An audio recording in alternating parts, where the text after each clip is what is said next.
Өмірдің тар жол тайғақ кешуін бір кісідей бастан өткерген көрнекті ғалым, профессор, зейнеткер Абай Тұрсыновтың айтуынша, Қажымұқанмен жақсы қарым-қатынаста болған ата-анасы бір жолы әйгілі палуанды төніп келген ажалдан аман сақтап қалыпты. Оған өзі тікелей куә болған. Сол жайлы әбекең былайша сыр шертеді. Байдың баласы деп қуғынды көп көрген әкем Абдырахман кезінде Бұхара медресесінде оқыған. Рабфакта тыңдаушы, Қызыл әскер құрамында мұсылман отрядының мүшесі, Ленинградтағы Эрмитаж бен Орыс музейінде шығыс тарихы мен мәдениеті бойынша кеңесші болған. Тәжікстанда кеңес өкіметін орнатуға қатысқан. 1938 жылы Сталинабадқа жазға салым қазақтың Қажымұқан палуаны келе жатыр деген хабар тарайды. Қазақ атаулы түгел құлақтанып, тәжіктерге кім екенін білдіретін мүмкіндік туғанына қуанады. Жалпы Тәжікстан кеңес өкіметі кеш орнаған республикаты. Алыс таулы аудандарда кеңестік тәртіпті мойындамау, бағынбау, басмашылық, қарақшылық 40 жылдарға дейін созылды. Сондықтан бекен, айналада кімнің дос, кімнің жау екенін ажырату оңай еместін. Бірақ тәжіктердің көбі кімнен болса да ортақ тіл табысып, қазақтарға жақсы қарады. Көп кешікпей, зарыға күткен циркте келіп, біздің үйге жақын жердегі базар алаңына шатыр тікті. Шағын вагондар қатарласа тізіліп, үйретілген жануарларға ашық қоралар жасалды. Цирк келді дегенде ойын болатын күнге дейін ертелі кеш кернейлетіп, сырнайлатып, ән шырқап, би билеген тәжігі, қазағы, өзбегі аралас халықтың қуанышында шек болмады. Цирк ашылатын күні де солай болды. Бір кезде ойын басталды деген дауыс естілді. Жұрт тынышталды. Ойын өтетін алаң мұқият тазартылды. Музыка ойнап, цирк алаңына оң қолын жоғары көтерген Қажымұқан шықты. Үстінде спорт костюмы, ары-бері асықпай жүріп жұртқа тағзым етті. Жаршы оның кім екенін, атақ дәрежесін жариялап болысымен. Ал іштеріңізде дүние жүзіне белгілі палуанмен күш сынасам дейтіндер бар ма? Бар болса, ортаға шықсын деп хабарлады. Сәлден соң ұлты белгісіз, бірақ мұсылманша киінген біреу, одан кейін нақ сондай тағы біреу, тағылар шығып жатты. Қажымұқанға шақ келген еш қайсысы жоқ әрине. Бәрінің жауырыны жер ескеді. Палуандар күресінен кейін алаңға өзге әртістер шығып өнерлерін көрсетті. Үзілістен кейін алаңға қайта шыққан Қажымұқан біресе білектей темірді доғада иіп, біресе екі пұттық тасты басынан айналдыра, оңды солды үйіріп, бұлшық еттерін ойнатып, талай тамашаға кенелтті. Онан соң бірнеше әртіс, бірі Қажымұқанның арқасына, бірі төсіне, бірі иығына жабыла мініп, аяғы ғана көрінген батыр алаңды айнала жүріп өтті. Ең соңында алаңға қалың етіп ағаш үгіндісі төгілді. Оған Қажымұқан арқасымен жатып, тұла бойын көмкере, тақтайлар мен тіреуіштер қойылды. Бұл батырдың бүгінгі соңғы өнері. Қазір кузовына адам толы полуторка машина палуанның үстімен жүріп өтеді. Жұрт у-шу. Кейбіреулер көруге бата алмай көздерін қолымен жабады. Кенет кернейдің дауысы естілісімен машина қас қаққанша палуанның үстімен өте шықты да алаңның қарсы бетіне барып тоқтады. Демдерін ішінен алған көрермендер палуан аман ба, жоқ па, біле алмай дал. О ғажап, 4 адам көтеріп әкелген тақтайлар мен тіреуіштерді жан жаққа сарт-сұрт лақтырып, астынан Қажымұқан атып тұрды. Дін аман. Көрермендер шықына айқайлап көздеріне жас алғандар, теріс айналғандар қаншама. Керней сырнайдың үні құлақты жарып барады. Ойыннан кейін бүкіл қазақ цирк алаңындағы жақын жердегі біздің үйге жиналып, әне-міне дегенше бір баспақ, бір қойдың еті қазанға салынды. Үлкен бөлмеге мол дастарқан жайылды. Үйге келдік, қора толған қазақтар екі жарылып, палуан ортада келеді. Сонымен цирктің соңғы күні де жетті. Әдеттегі ойын бітіп, палуанның үстінен машина өтетін кез жеткенде, бұрынғыдай емес, ештеңе болмайтынын біліп, жайбарақат отырған жұрт кенет жай түскендей улап-шулап дүрлікті де кетті. Палуанға қалқан болған көпірдің кілт шөгіп, төмен түсуіне сылды жеткілікті еді. Кузовтағы адамдар дереу секіріп түсіп, оларға көрермендер қосылып, алаңға ұмтылды. Бұл екі арада көпір астынан өңі боп-боз боп, азар көтерілген Қажымұқан машинаның жанына тәлтіректеп барды да, шоферді тік көтеріп алып, дөңгелектің астына атып ұрды. Арғы жағын ашу ызасы тасып төгілген көпшіліктің өзі тындырып, жүргізушіні жаһаннаға аттандырып салды. Бірнеше адам Қажымұқанды зембілге салып, алаңнан алып бара жатты.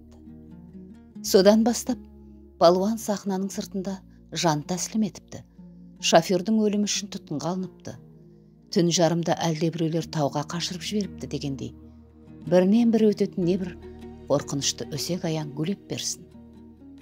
Ал Қажымұқанның сол жоқтан жоқ болып, суға батқандай із-түзсіз кеткені анықты. Осы оқиғадан кейін барша қазақтың еңсесі түсіп, жабырқап, жасып жүрді. Әкем де үйден шықпай, машинаның артқы дөңгелектерімен моторын алып тастап, күні бойы соларды шұқылайды да отырады. Мені ешқайда жібермейді. Гуманитарлық көмектер сап тыйылды. Бір жолы түн жарымда оянып кеттім, ұйқым қашып, әлденеге елегзеймін. Жанымда әкем де шешем де жоқ. Бүйірдегі бөлмеден болар болмас жарық байқалады. Жақын барып қарасам, есікпен төрдей жерде спорт костюмын киген таудай адам созылып жатыр еді. Әкем оның аяғын уқалап, шешем үлкен кесеге құйған шайды теңселте шайқап отыр. Таудай адам Қажымұқан еді. Таудай адам қасына шақырып тізесіне отырғызды да басымнан сипады. Ешкім үндемейді. Анам шамды сөндіріп тез жаттық. Ертеңіне ұйқыдан оянысымен әкем ешкімге ештеңе айтпауымды ескертті. Өзі кешке қарай машинаны апыл-ғұпыл жөндеді де, қараңғы түсісімен Қажымұқанды кузовтың түбіне жатқызды. Үстіне азық-түлік салған соң, қоржын басқа да бірдеңелерді тиіп, кабинада жападан жалғыз әлде қайда түнделетіп жүріп кетті. Бірнеше күннен кейін үйге оралды.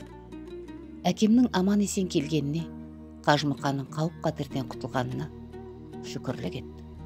Осыдан кейін неге екенін қайдам, қаладағы үйді тастап, қазақтар тұратын Орджоникидзе колхозына көшіп бардық. Бірде Сталинабадқа аттану үшін Кауфманская станциясына бардық. Жанымызда бізді шығарып салуға келген анамның шешесі Бусара мен туған інісі Қуанышбек нағашым. Лық толы 2 бума жүгіміз бар. Екеуі де зілдей ауыр. Билет қолда. Залда бізден басқа адам жоқ. Кенет есік жақтан аяғына саптама етік бұтына, галифе шалбар үстіне сырма көйлек киіп, белін жалпақ белдікпен буған зор деналы адам алақ-жұлақ етіп кіріп келе жатты. Залды көзімен шолып бізді көрісімен ентелей жүгірді. Ол Қажымұқан еді.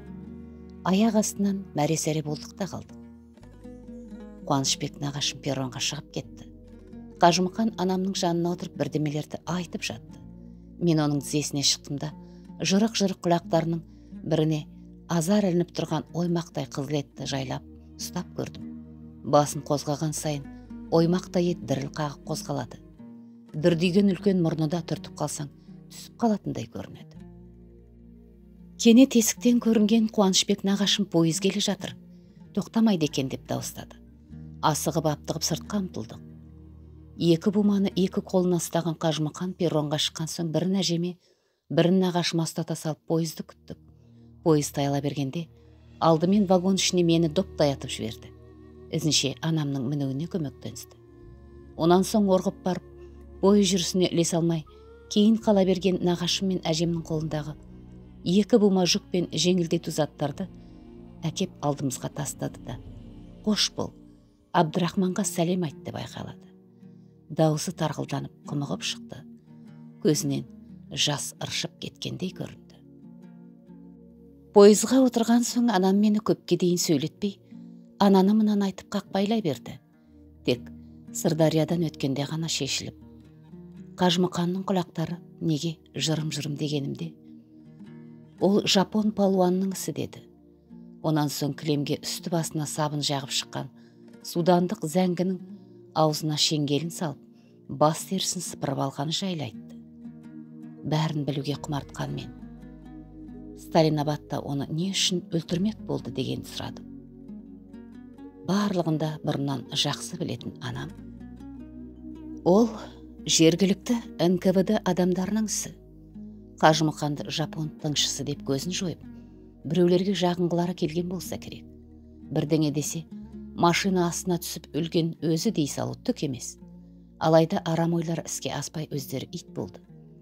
Сол қарық сатқан күні батырды жаншып өлтіргісі келген шоферге алдымен кузовтан секіріп түскен көбі қазақ адамдар жол бермей, палуанды аман сақтап қалды. Жауыздардың ызаланған адамдар қастандық жасаушы, әрі бірден бір куәгер шоферді сол замат жоқ қылады деген болжамдары дәл келді. Қастандық ұйымдастырушылардың Қажымұқан машина астында жазым болмаған жағдайда жаппай тәртіпсіздік белең алып, ызғын шу үстінде батырды байқатпай атып тастай саламыз деген басық ниеттері орындалмады. Есесіне ашулы халық сүйікті палуанын іздеп, түні бойы жер-жердің бәрін шарлады.